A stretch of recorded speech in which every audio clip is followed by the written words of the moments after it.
மக்களே இப்போ இந்த எருமை மாடுலாம் இருக்குல்ல, இதெல்லாம் ரொம்ப பாசமாக இருக்கும். ஒரு நாய் எப்படி பாசமாக இருக்கும் நம்ம நினைக்கிறோம், நாய் நன்றி உள்ளதுன்னு சொல்கிறோம். ஆனால் உண்மையிலே நாய்க்கு மட்டும் கிடையாது. இந்த எருமை மாட்டோடலாம் நம்ம பழகவே இல்லை. இந்த எருமை மாடை என்ன பண்ணுறோம், எருமை மாடு காளை மாடு இதெல்லாம் அடிக்கிறோம். நாயை வந்து நம்ம அடிக்கிறது கிடையாது. நம்ம வளர்க்குற நாயெல்லாம் நம்ம பெரும்பாலும் அடிக்கிறது கிடையாது. தெருநாயை அடிப்போம். ஆனால் இந்த மாதிரி மாடெல்லாம் பார்த்திங்கன்னா நம்ம தினமும் அடிக்கிறது, தார் கம்பால் குத்துறது. அதனால தான் இதுக்குள்ளே இருக்குது. இது அன்பானதுன்னு நமக்கு தெரியல. நம்ம நினைக்கிறோம் நாய் தான் ரொம்ப அன்பானது அப்படின்னு நம்ம நினைக்கிறோம். இந்த மாடுகளும் ரொம்ப அன்பானது தான். அதை நம்ம வளர்க்குற முறையில் அதை வந்து நீங்கள் அடிக்காமல் ரொம்ப ஒரு பாசமாக வளர்த்தோம் அப்படின்னா உங்களை தேடி ஓடி வரும். ஒரு நாய் போல் உங்களை வந்து நன்றியோட, விசுவாசத்தோட, பாசத்தோடு நம்மகிட்ட நடந்துக்கும்.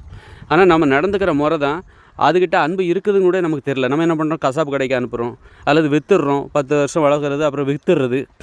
இந்த மாதிரி ஒரு மாடுகளிடம் இருக்கிற அந்த அன்பை நீங்கள் பார்த்துட்டிங்கன்னா மாடு கறி சாப்பிடவே மாட்டீங்க.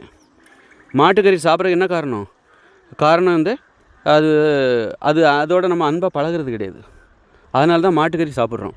நீங்கள் நம்ம நாய்க்கறி ஏன் சாப்பிட்றதில்ல அப்படின்னா, நாய் நன்றி உள்ளதாக இருக்குது, அதை போய் சாப்பிட்றது நமக்கு பிடிக்கல. இதுவே வந்து சில நாடுகளில் நாய்க்கறி சாப்பிட்றாங்க. அதுபோல் மாடுக்கிட்ட நீங்கள் அன்பாக பழகுங்க, பாசமாக பழகுங்க, உங்களுக்கு மாட்டுக்கறி சாப்பிட்ணுன்னே தோணாது. அப்போது மாட்டுக்கறி சாப்பிட்ணுங்கிறதுக்காகவே மனிதர்கள் மாடுகிட்ட அன்பாக பழக மாட்டேன்றாங்க. எங்கே சாப்பிட முடியாமல் போயிடுமோ, அதோட அன்பை நம்மக்கிட்ட காட்டும்போது மாட்டுக்கறி சாப்பிட்றதுக்கு நமக்கு மனசு இல்லாமல் போயிடுமோ அப்படிங்கிறக்காகவே மாட்டுக்கிட்ட வெறுப்பாக நடக்கிறாங்க. அதை அடிக்கிறாங்க, துன்புறுத்துறாங்க, அது பிறகு மூக்கணாங்கயிறு போடுறாங்க, பாலை கறக்குறாங்க. அப்படி அது மேலே அக்கறை. ஒரு நாயை வீட்டுக்குள்ளே கொண்டு வராங்க. மாடை வீட்டுக்குள்ளே கொண்டு வரலன்னா கூட பரவாயில்ல, அது தொழுவத்தில் வந்து கொஞ்சம் சுத்தமாக வைக்கலாம், கொசு கடிக்காமல் பார்க்கலாம்.